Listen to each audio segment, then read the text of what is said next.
Hey guys, what's going on? Welcome back to the channel. My name is Wyatt Stav. I'm a life coach and mentor. If you'd like to schedule sessions with me, you can do so down in the description below and we can grow together. Let's get into the video. Today I want to talk about creating heaven on earth. Now, for me in my journey, creating heaven on earth has meant one core pillar. Of course, heaven is going to be defined differently by everybody. When you ask anybody, they're going to have a slightly different definition of what heaven is to them. But one thing I think that is incorporated in everyone's definition is this one main pillar, and that pillar is freedom. Freedom in everything we do. Freedom to live where we want to live, to travel where we want to travel, to spend time with who we want to spend time with. Everything is by choice, and it's in alignment with what best represents and best suits us as an individual having this experience, as an individual soul. Having the freedom to wake up at the time of day I choose to, having the freedom to spend my time in the ways in which I choose to spend them. This is really, really important for me when we talk about creating heaven on earth. So now, where does freedom start? Well, like everything starts within. We always come back to this. In every video, it's always going to be within. When you change something within yourself, you also change that externally. But it starts within. It has to start within. And there's so many examples of that, and bringing awareness to how your external reality is a direct reflection of your internal reality, as above so below, is a very important part of the journey. When you are trying to change your physical circumstances or your life circumstances by working with what's going on in the external, you're going to continuously run into similar roadblocks over and over again. And that's because those roadblocks are in place because of blockages within, whether it be in the energy or the psychology or the body, which is all three the same, just different manifestations of the same block on different levels of the creation, different levels of the experience. Creating freedom is a core pillar for me when speaking about bringing heaven down to earth. We want to create freedom in the life, as above so below. Everything starts within. We must first create freedom within. Now there's three ways we can do that. First way we can manage freedom within is the physical body. Flexibility, strength, being able to move the body in any way we see fit, being able to do with the body anything we choose to do with the body, being able to lead with the mind and allowing the body to follow. Now we have the freedom to express ourselves in any way, shape, or form. Freedom to have any experience we'd like to experience. If your body is not in good physical condition, then your freedom is immediately limited, because now you're limited as to the experiences you can have simply by not having a body that is suitable for all experiences. So the first way in which we create freedom within is actually just maintaining the health of the body. If we can maintain good health in the body, then we immediately create freedom in the life. We immediately bring ourselves one step closer to our definition of heaven on earth, because like I said at the beginning, so many of those definitions incorporate freedom. Now, how do I personally maintain freedom within my body? Freedom through flexibility is important to me. I want to be able to bend and move my body in any way, shape, or form to do anything that I choose to do throughout my experience. Whether that go hiking in the mountains, whether that go swimming in the ocean, whether that go surfing, whether that go skateboarding, whether that go mountain biking, whether that go anything that comes up that I choose to do, that I enjoy, I can do. And my body does not suffer because I want to participate in a certain activity. So one of the core principles for that for me is daily yoga practice. These days too, a daily strength training practice. And then of course, managing what you eat. The diet is so different for everyone. So be careful with the diet, because there's so much religion now around diet. You go online and there's people eating just meat. You go online, there's people eating just bananas. You go online, there's people eating just vegetables. You go online, and it's gotten kind of crazy. It's gotten kind of weird. Like, the diet is the one area of the life where it seems like nobody, not a single soul, can agree on what to do there. Personally, I think the reason for that is because every single person is different. Every single person is a different cell, is a different individual perspective of this greater collective. And because of that, that means that the diet for each one of us is going to inherently be different, because we have different needs in our lives. We have different energies, we have different beliefs, we have different perspectives of the world. Therefore, the diet will reflect that. When it comes to the diet, I think the most important thing to do is really just becoming aware of what it is you're putting in your body and how it feels in your body. Now, if you can't feel your body, it might be difficult to understand what certain foods are doing to your body. So cultivating a meditation practice or a yoga practice can help bring your awareness deeper into the body and the present moment, and allow you to feel deeper what certain foods are doing in your body. If you can eat something and then you can sit with the food and ask yourself, okay, how does this really feel in my system? Is this something that my body wants, needs, or is this actually hurting me? And then slowly you may be more attracted to specific diets or specific food sort of ideologies. And inside of your attraction to those, you can try those out, see how those feel, and then ask yourself, okay, is this bringing me closer to freedom, or is this bringing me closer to limitations in my life by eating this food or by drinking these drinks? I find that the diet has changed so many times throughout the journey. Like at one point I was vegan for 4 years, and at other points I was eating strictly just meat, like ketogenic or carnivore diet. And at other times I was gluten-free, and at other times I was paleo.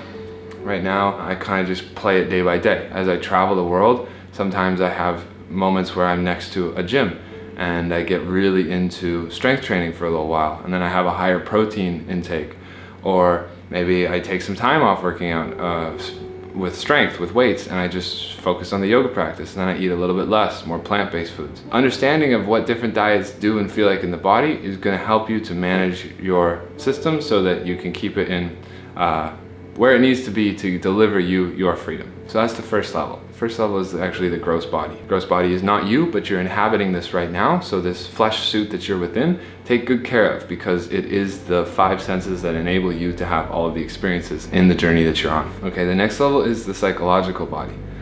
So inside of your psychological body, meditation is number one. I mean, meditation I think is number one for everything. There's like these memes online on Instagram that I've seen where like the meme is like somebody's progressing through the journey, and it's like you see all these different steps. Like you see like self-help books, and then you see like a diet, like changing the diet, or you see like exercise, or you see like yoga, tai chi, like these different modalities to heal, ice baths, you know, these different modalities to heal, sauna, I don't know. And then you get to like the crown peak, and it's always the same one. It's always just coming back to stillness. It's always just sitting with yourself, meditation, right? Inside of the psychological body, I would say meditation and breath work are probably the number one. The meditation practice brings with it a level of freedom for the psyche, for the energy and the physical body as well, but I think it really is important when I'm talking about the psychology of the being to manage it through meditation first and foremost. I think that so many of the thoughts that bring about limiting beliefs or difficult dialogues within the mind, within the psychology, they run out. They're not as important. They disappear, they vanish inside of a meditation practice. I found that this morning. I did yoga at the pool, and then I sat with myself, and I was sort of dealing with these difficult voices in my head, and by the end of the yoga and the meditation, they were gone, and I was back to clarity. And inside of clarity, for me, that's freedom. So stillness brings clarity, and that brings my internal freedom. Because when the voices in the head have dimmed to nothing at all, and I can be still and present and focused, well, now I have freedom. Because there's nothing that's pulling me in different directions inside my mind. I'm not getting distracted, I'm not getting pulled off on long trains of thought or tangents or riling up emotions that are getting in the way of me being here and now. Whatever it is I want to do, I want to be free to do it, and the only place to do it is here and now. So if I have a lot of dialogue inside, a lot of chatter in the mind that's pulling me out of the here and now, well, I'm losing my freedom to be here and to do what it is that I want to do with my life. So I'm losing heaven on earth because of all of the noise in my mind. So meditation. So for me, those are the ones to really bring myself into freedom. Freedom comes from within. Comes from within for me by cultivating awareness and mindfulness on the psychological level through meditation and breath work. And then the final level is the energy. Just as though we have in the body we have, in the physical body, we have organs here in the center, of course, and the mind here, the brain here inside of the skull. And then those organs we have throughout the body, we have veins and arteries that are carrying blood throughout the body. Well, just like we have these channels of energy flow in the physical body and these organs that are like these energy sort of storehouses where we're converting and transferring and moving around energy in different ways in the physical level, we also have that same structure in the non-physical and the etheric body. And those are referred to as chakras in the center. We have many chakras in the body. There's 114 total. There's quite a few chakras in the body. Those are the minor chakras. The major, we have 7. And then we have the meridians, okay, and the nadis. And these are the energy pathways, similar to veins and arteries, how blood flows through the body. We have also energy that's flowing, moving through the etheric body. Inside the chakras, essentially there is a sun. There's like a light source below our root chakra. And that light source is shining light up through the 7 in a pathway called the Kundalini. In the physical body, that Kundalini is following the spine. So the Kundalini energy, or the light energy, is moving from the base of the spine, the root chakra, and is moving up the spine to the crown. Now, in order to create heaven on earth, just similar to the Norse lore, if we can engage and balance all 7 chakras, which are the 7 colors of the rainbow, then we create the rainbow bridge to Valhalla. So that's a way in which I remind myself of that, is because in Norse lore, you cross the rainbow bridge to get into Valhalla, which is heaven. So it's the same sort of thing inside of the actual chakra system. So that means balancing and understanding each of the chakras has been an important part of my journey to bring myself into freedom on earth. Sorry, not freedom on earth. See how close freedom is to heaven with me? Bring myself into heaven on earth. So inside of the chakras, we have the root chakra, which is like our roots here on earth, our family. We have the sacral, which is our connection to others and our sex. We have inside of the solar plexus our sense of self and our ego, which is also related to things like the career. And then inside the heart, we have love and passions. Inside the throat, we have expression through voice. Inside the third eye, we have our intuition, in a way, you could say. Intuition, but also access to like spiritual and unseen spaces. The third eye really gives us alternate perspectives on like the dimensions and seeing things. In the physical eye, we see things as 3 dimensions, X, Y, Z. In the third eye, we can see things in a whole plethora of different ways, in the ways in which everything connects.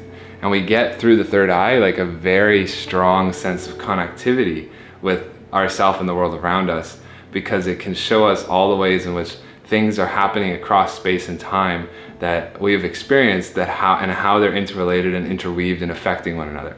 So the third eye is an amazing energy to tap into, because it can really bring a lot of interesting perspectives to the life. It can really change the way you're managing your own time and energy here on this on this journey we're on.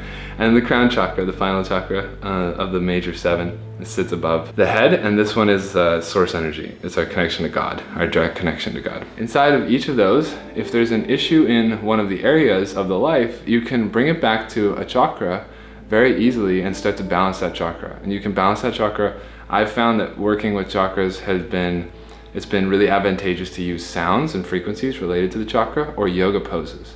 So for me, the lower 2 chakras have always been the biggest struggle on the journey. That's the root and the sacral. And working with those energies, I bring myself into meditations that are focused and help to balance those spinning energy centers, the root and the sacral. The quickest examples of that is I go online, I type in meditative mind, root sound bowl meditation, and I play that frequency for 2 or 3 hours while I'm working, or while I'm meditating, or while I'm practicing yoga. And inside of listening to that frequency, I then sometimes even do yoga poses that are directly related to balancing, healing, stabilizing the root chakra. And there's specific ones like Patimoshanasana or downward dog, the forward fold. These poses are really good for working with that energy. Another one is Malasana, yogi squat. I used to spend a long time in Malasana listening to sound of the frequency of the root chakra, and this sometimes would induce trance states where I could access deep levels of subconscious mind that were the direct motivations or the direct sort of discipline loops that were creating or creating an unbalance, or were needed to be healed, or needed to be seen and released, needed to be felt, needed to be understood, needed awareness brought to them to heal that center, to balance that center. So that's how I manage my freedom, is by finding freedom within, because I think that's the only way to find freedom on the external, is to find freedom within. If you don't feel free inside your body, the external is going to mirror that, and you're going to lose your freedom on the outside too. So finding freedom within is the first and foremost. It starts with you. It starts with the internal work. It starts with going within, being ready and comfortable and able to go within. Now, if you'd like a guide, if you'd like some help in your journey, some assistance, someone to be accountable to, you can schedule sessions with me down in the description below. I'm running a promo right now. Free first time session for all new clients until June 24th. You can use code AWAKEN to get access to a free session when checking out on my website, www.wisestav.com. Thank you guys so much for watching this video. I will see you in the next one. Bye for now.